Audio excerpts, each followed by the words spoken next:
पाली सुधागडसह संपूर्ण रायगड जिल्ह्यात पावसाने अक्षरशः थैमान घातले आहे। जिल्ह्यातील प्रमुख नद्यांनी धोक्याची पातळी ओलांडली आहे। सर्वत्र पूर सदृश्य परिस्थिती निर्माण झाली असून अनेक घरे आणि दुकानात पुराचे पाणी शिरून हाहाकार उडालाय। अशातच पूरग्रस्त भागाची पेन सुधागड रोहा भाजपा विधानसभा क्षेत्र अध्यक्ष आणि समाजसेवक प्रसाददादा भोईर यांनी नागोठणे रोहा पेन आदी पूर भागात पाहणी करून नागरिकांशी संवाद साधला। कोळीवाड्यातून बोटीतून फेरफटका मारून नागरिकांशी संवाद साधलाय। त्यांच्या समस्या जाणून घेऊन त्या संदर्भात प्रशासनाला आवश्यक ते सहकार्य करण्याबाबत सूचित केले। नागोठणे कोळीवाडा येथील घरात पुराचे पाणी शिरून जनजीवन पूर्णतः विस्कळीत झाले। नागरिकांना सुरक्षित स्थळी हलवणे तसेच आवश्यक ते सहकार्य देण्यासाठी त्यांनी पुढाकार घेतला। प्रसाददादा भोईर हे सेवाभावी आणि निस्वार्थी वृत्तीने सर्वांच्या अडीअडचणी आणि मदतीला धावत असतात। वेळ प्रसंगी स्वखर्चाने सढळ हाताने मदतही देऊ करतात। त्यावेळी त्यांनी पूरग्रस्त भागात जाऊन व्यापारी, लहान मोठे दुकानदार तसेच नागरिक यांच्याशी संवाद साधला।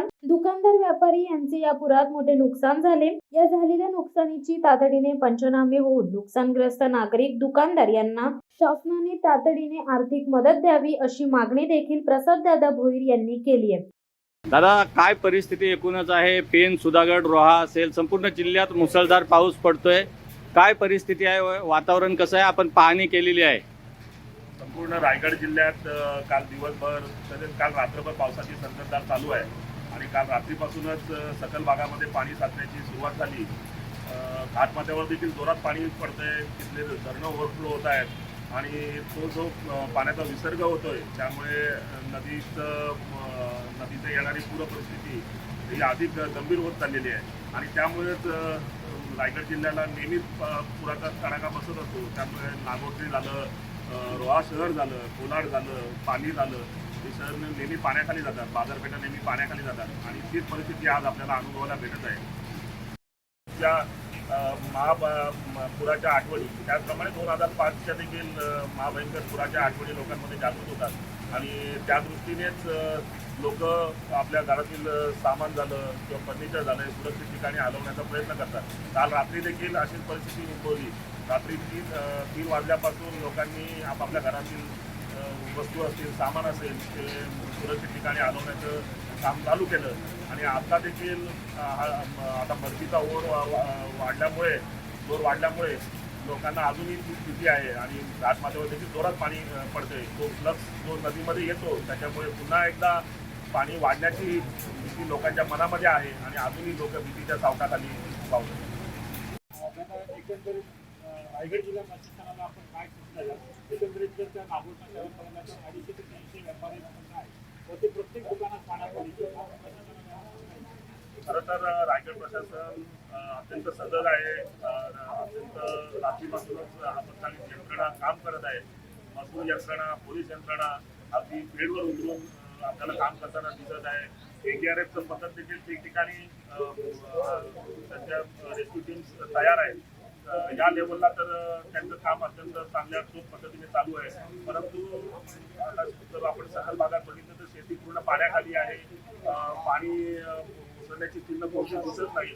लोकांनी ज्या पेरण्या केलेल्या आहेत, तो लाभ लावलेला आहे, तो सगळ्यात जास्त चान्सेस आहे। बऱ्याच घरांचं नुकसान झालेलं आहे, बऱ्याच घरातील लोकांच्या मौल्यावर वस्तूंचं नुकसान झालं आहे। त्याचे तातडीने पाणी उचलल्या पंचनामे व्हावे आणि जसं असं म्हटलं जातं की कोकणातील शेतकऱ्यांवर नेहमी अन्याय होतो, त्यांना या पूर परिस्थितीचा किंवा नुकसानग्रस्त जे झालेलं असतं त्याचा फारसा मोबदला इथे भेटत नाही। ही आजपर्यंतचा जो अनुभव आहे, व्यापाऱ्यांना देखील फार मोठ्या नुकसानाला सामोरं जावं लागतं, परंतु कधीही कोणतीही नुकसान भरपाई त्यांना मिळत नाही। तेव्हा माझी प्रशासनाला विनंती राहील की आपली जेव्हा पाणी ओसरलं जाईल तेव्हा आपली ही सगळी यंत्रणा कामाला लावून लोकांना झालेल्या नुकसानांचे पंचनामे व्हावेत आणि त्यांना योग्य तो मोबदला व नुकसान भरपाई मिळावी ही प्रशासनाला विनंती राहील। काय सूचना द्याल? खरं तर रायगडवासियांसाठी महापुराण नवीन नाही आहे, परंतु लोकांनी जर अगदी गरजेचंच असेल आणि अत्यावश्यक काम असेल तरच घराबाहेर पडावं आणि आपल्या कुटुंबाचं, आपल्या शेजाऱ्या पाजाऱ्यांचं सुरक्षितता ही सर्वात महत्त्वाची आहे। आपण एकमेकांना सहकार्य करून जे कोण अडचणीत आहेत, ज्यांची घरं सकल भागात आहेत, त्यांना त्यांचं सामान हलवण्यासाठी, लोकांना बाहेर काढण्यासाठी खरं तर कोळीवाड्यामध्ये देखील आपल्याला हे बघायला भेटतं की कोळीवाड्यातली मुलं आज प्रत्येकजण आपल्या नेहमीच्या व्यवसायाकरता लागणाऱ्या होड्या त्यांनी आज सगळ्या बाहेर काढलेल्या आहेत आणि ज्या ठिकाणी लोक घरामध्ये अडकलेली आहेत त्या लोकांना तसेच लोकांचं सामान काढण्याचं काम ही कोळीवाड्यातली मुलं आपल्याला अगदी स्वेच्छेने आणि स्वयंस्फूर्तीने करताना दिसत आहे. तर हाच भाईचारा आपण सगळ्यांनी रायगडवासियांनी दाखवावा आणि एकमेकांची काळजी घेत सुरक्षित राहावं. शिवसत्ता टाइम्ससाठी धम्मशील सावंत, रायगड. दे धडक बेधडक वृत्त देणाऱ्या आपल्या शिवसत्ता टाइम्स न्यूज चॅनलला लाल बटन दाबून सबस्क्राईब करा आणि बेल आयकॉनला क्लिक करायला विसरू नका.